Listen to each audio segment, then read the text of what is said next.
Donc Aiko Solovkin va nous parler du silence des hommes. Elle est née en 1978 à Bruxelles. Elle est romancière et journaliste.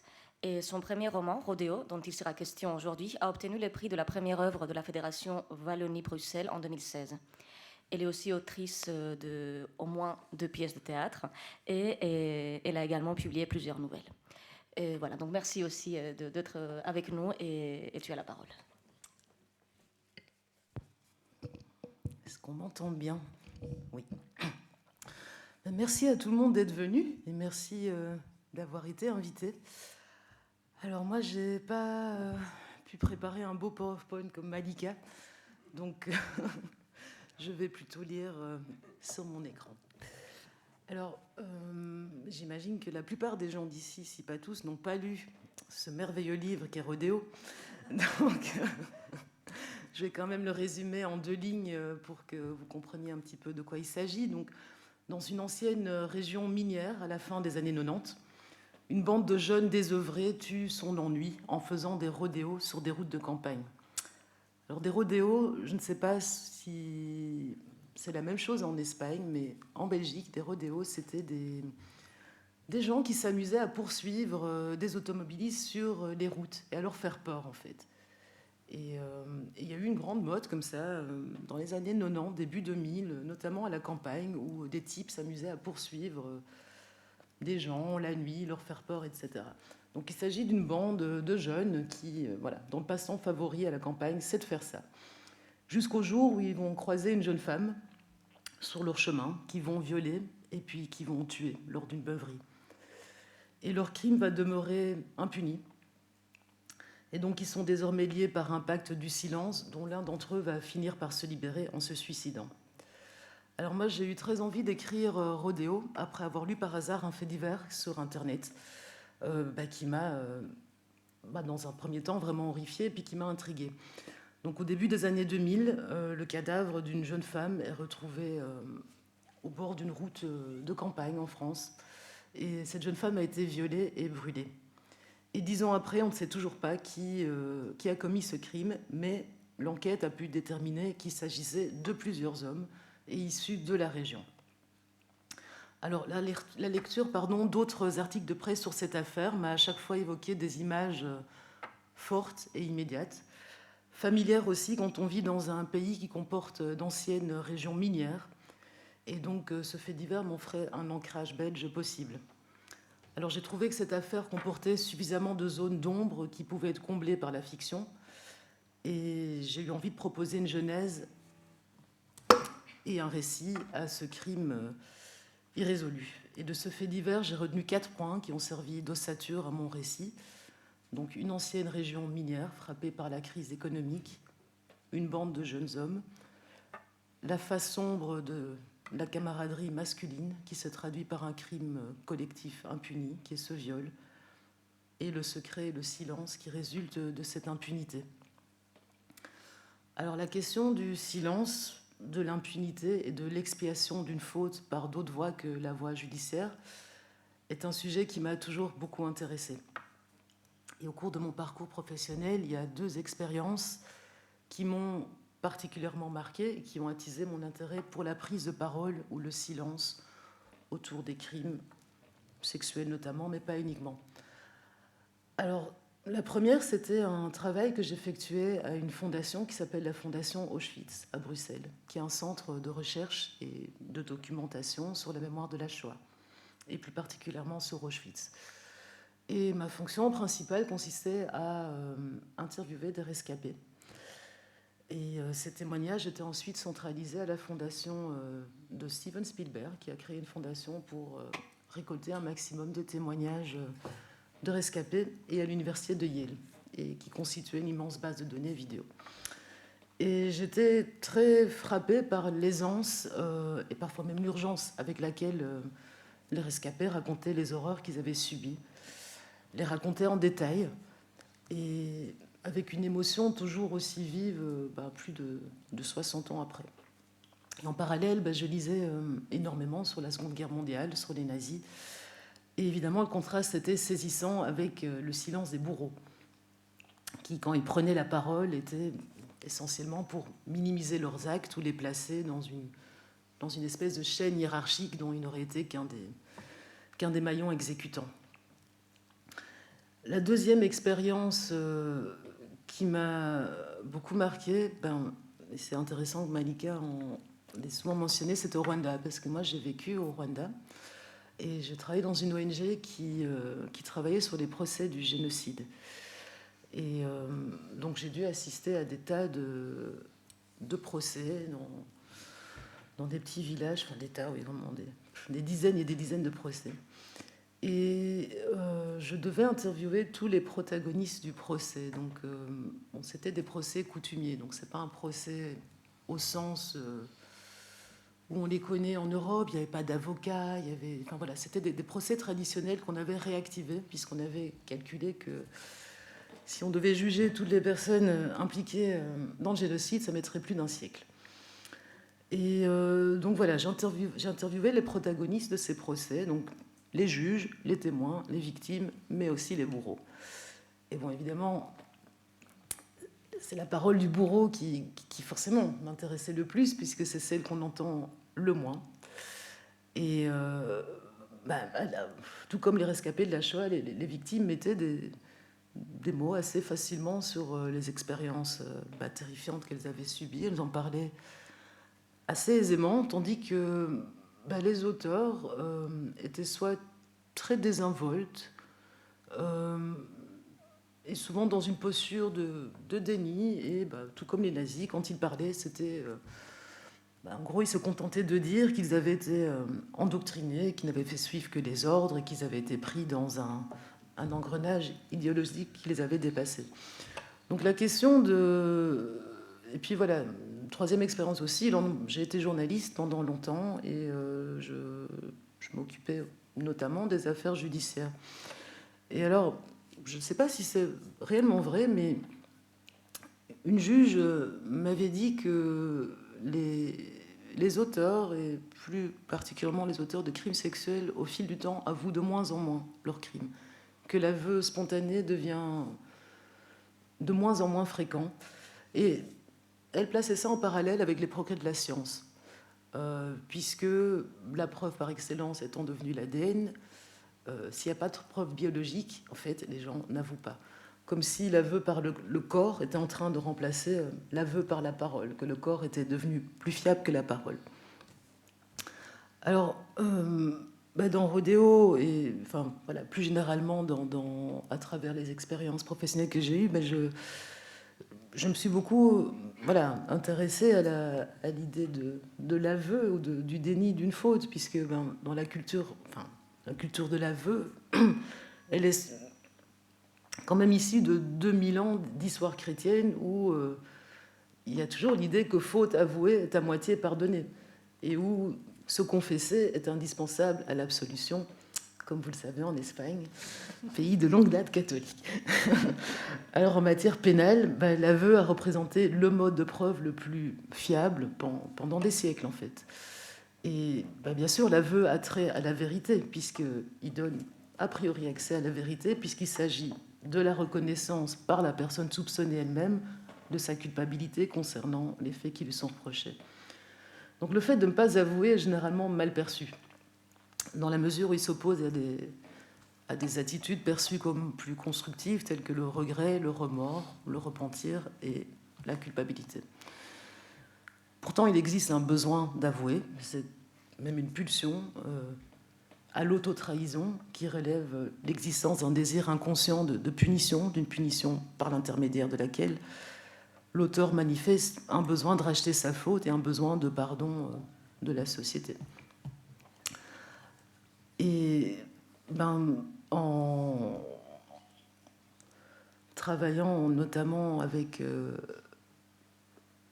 sur les questions du génocide au Rwanda, je me rendais compte aussi que les quelques-uns qui avouaient, ça permettait de réaffirmer un lien d'allégeance à la loi qui avait été brisé et qui avait une fonction émancipatrice aussi.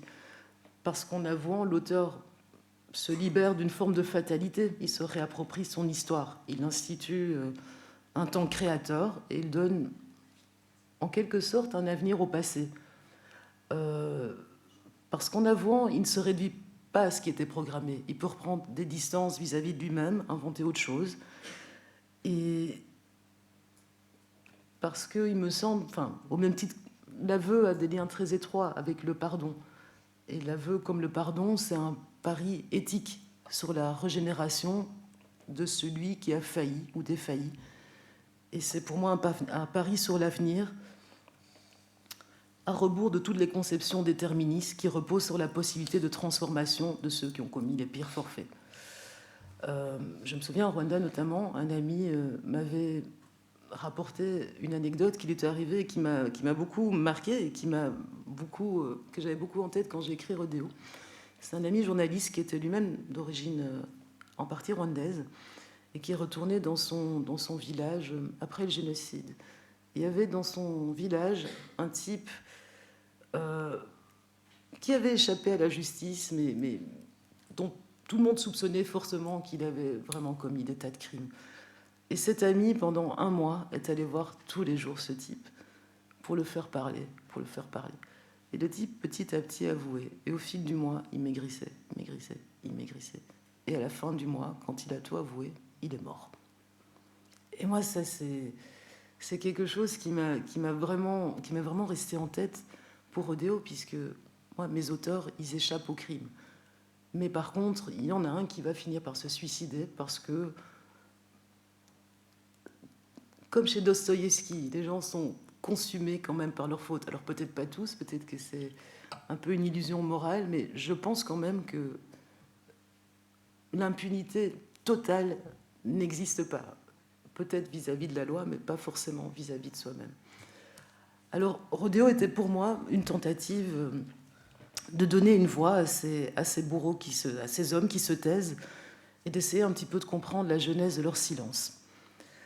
Alors, à l'origine de Rodéo, il y a un paysage et une situation économique qui m'interpellent. L'incidence de la faillite d'un système et d'un secteur économique sur une région, et les traces et la douleur qu'elles y ont laissées. Parce que Rodéo se déroule dans une ancienne région minière qui pourrait être le sud de la Belgique, le nord de la France, le bassin de la Ruhr en Allemagne, le nord-ouest de la Grande-Bretagne, enfin peu importe. Toutes ces régions ont en commun un paysage qui fournit les indices d'une crise profonde, un paysage dégradé et délaissé, qui porte les stigmates de l'effondrement d'un système, tant sur le plan social qu'économique.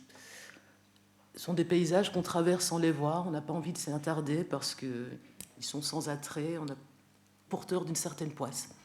Et ces paysages de défaite sont le terreau de Rodéo. Il y a une guerre qui a été perdue, une guerre économique. Et moi, je me suis demandé que deviennent ces soldats. Quelle vie, quel espoir est proposé dans ces paysages de friches industrielles, d'usines délabrées, de décharges, d'anciens carreaux de mines. Il y a une idée de disparition dans Rodéo, l'idée d'une disparition d'emploi, d'un monde, d'une époque et d'un mode de vie structuré par un système économique et d'une certaine masculinité qui était aussi structurée par ce modèle économique, une espèce de masculinité ouvrière avec une fierté ouvrière de l'homme qui ramène à manger à la maison, enfin, du pater familias qui avait un emploi stable à vie. Je ne sais pas de combien de temps j'ai encore. 20 minutes. Alors j'ai également le sentiment que ce paysage minier porte en lui des souffrances culturellement transmises et accentuées par les crises, la désindustrialisation, la conjoncture économique actuelle, et qui sont présents de manière plus ou moins explicite dans ce livre.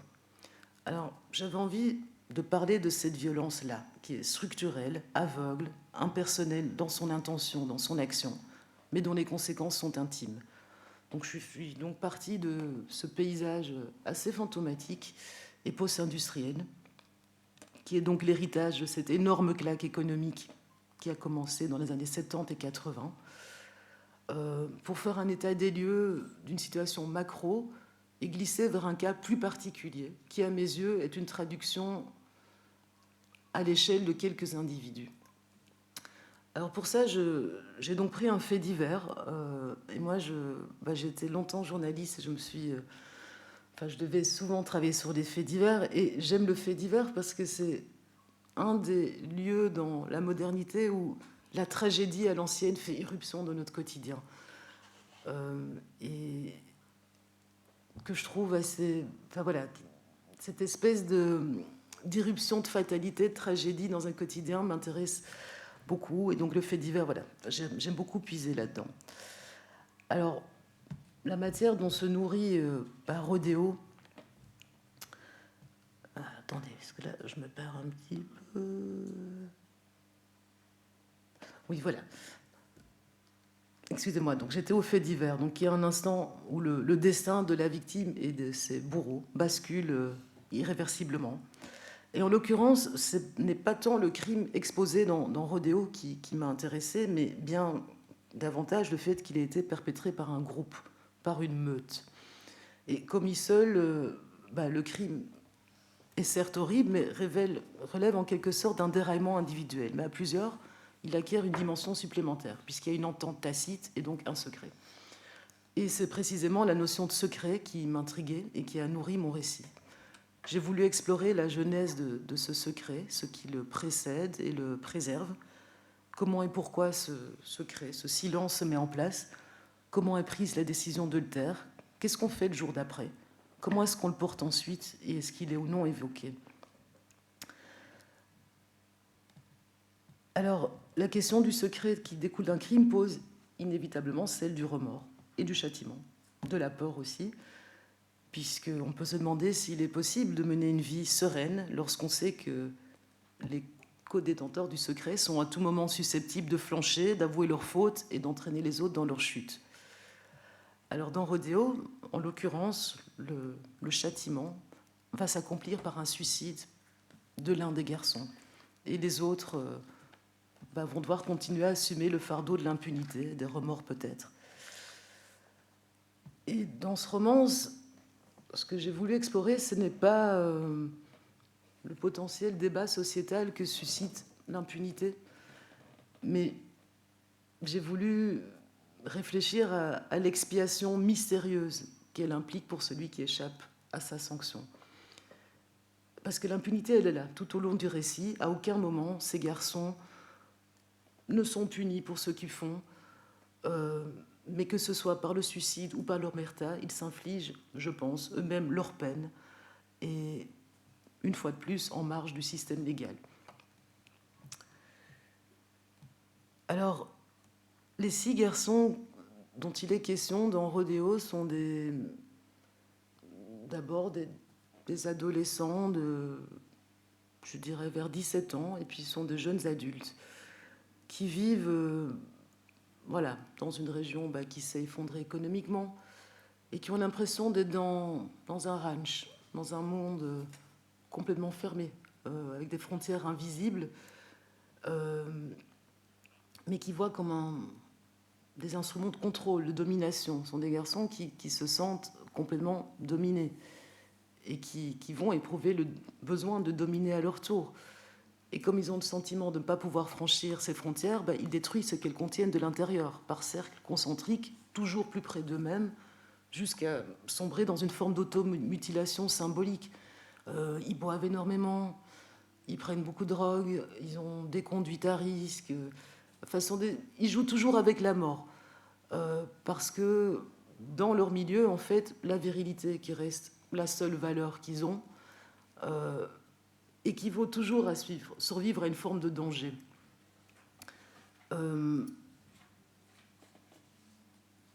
Ce sont des garçons qui sont issus d'une petite classe moyenne ouvrière et qui sont dans un système où ils sont devenus inutiles économiquement et donc dangereux. Puisque leur place, c'était, comme je disais, c'est une région qui était structurée par des emplois industriels, par la mine, etc. Ce sont des régions qui ont du mal à se reconvertir économiquement.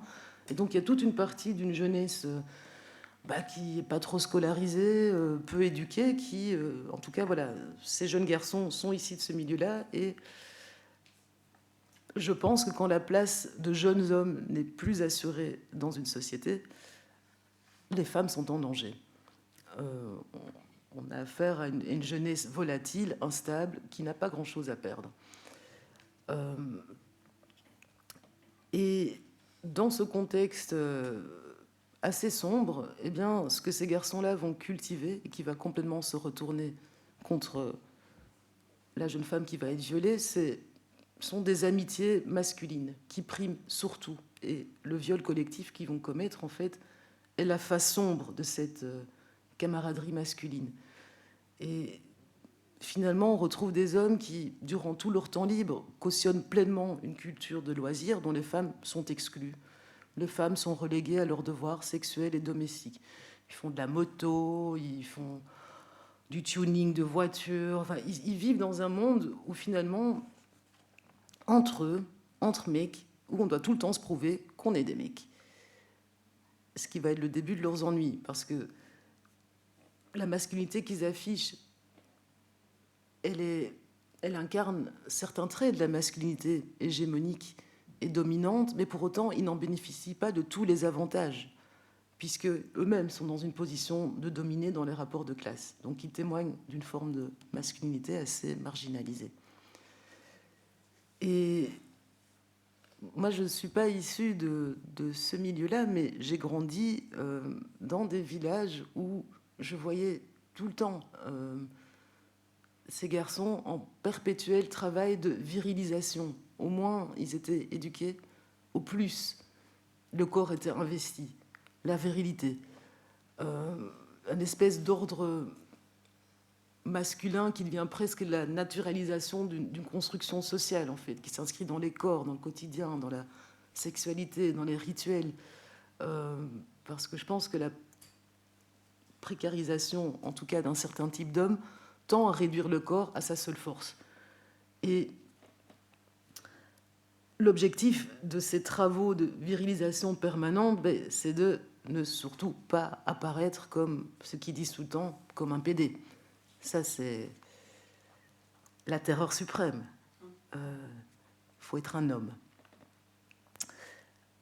Alors,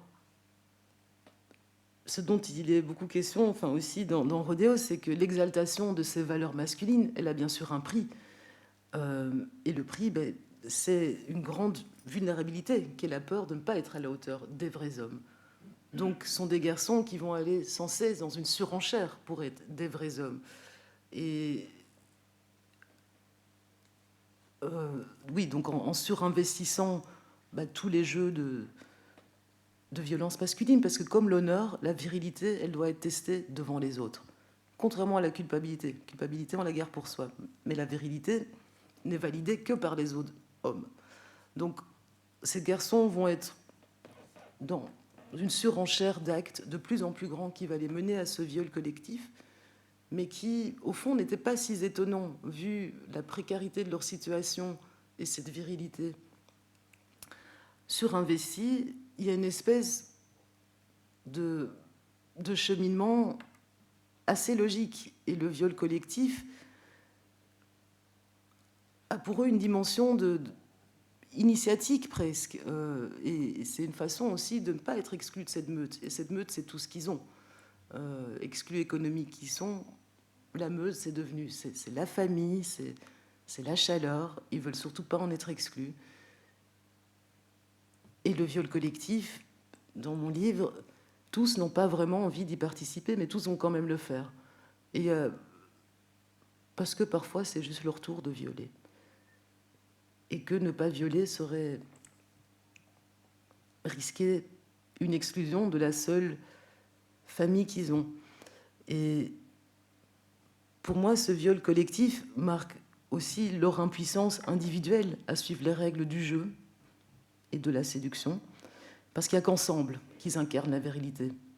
Seuls, ils sont rien. Ce sont des petits mecs ordinaires, mais ensemble, ils forment une entité monstrueuse qui ose tout, qui n'a peur de rien, qui terrorise les gens sur les routes et qui viole.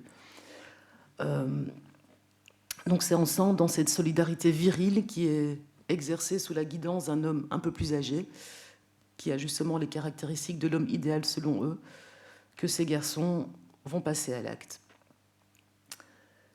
Donc finalement, ce viol dont il est question se comprend en fait comme une composante de la vie en bande et de son propre système de normes.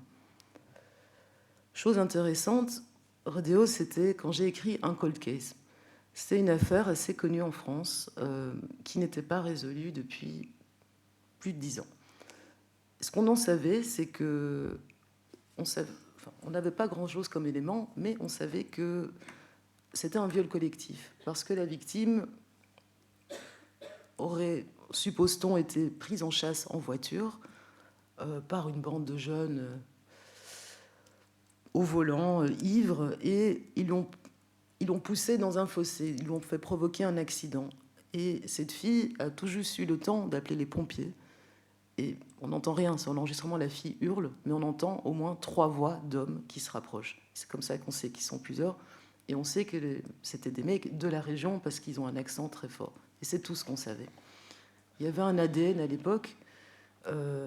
Ils ont fait ils ont fait des prises d'ADN, mais sur tous les mecs de la région, ils n'ont réussi à trouver personne. Et quand j'ai terminé l'écriture de ce roman, je dirais 1 mois ou 2 après, ils ont retrouvé un mec. Parce que c'était la première fois en France qu'ils faisaient des études d'ADN par parenté. Donc, ils ont retrouvé que le père d'un de ces auteurs était fiché comme délinquant sexuel. Et ils ont retrouvé son fils, qui en fait était mort, qui était mort depuis des années, qui est mort peu de temps après cette fille. Mort dans un accident un peu bizarre de la route, peut-être un suicide. Et à partir de là, on a épluché toute sa bande, puisqu'on supposait que c'était que c'était forcément des types de sa bande qui avaient commis le viol. Et ce qui était troublant pour moi, c'est que c'était mes gars. Mais c'était eux. Mais jusque dans des détails troublants, jusque dans des pires stéréotypes, le pire naturalisme, des pires clichés, mais c'était eux. Et donc, je ne vais pas dire que j'étais contente, mais je me suis dit, bon, il y avait quand même quelque chose de...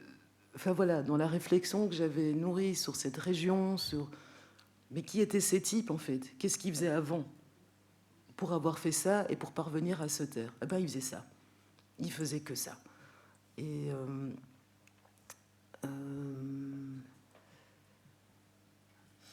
alors, attendez, je dispose de... 8 minutes, 5 minutes. 5 ? Oui, on fera le reste avec les questions. Ouais. Oui, parce que sinon... D'accord, merci beaucoup, Aiko.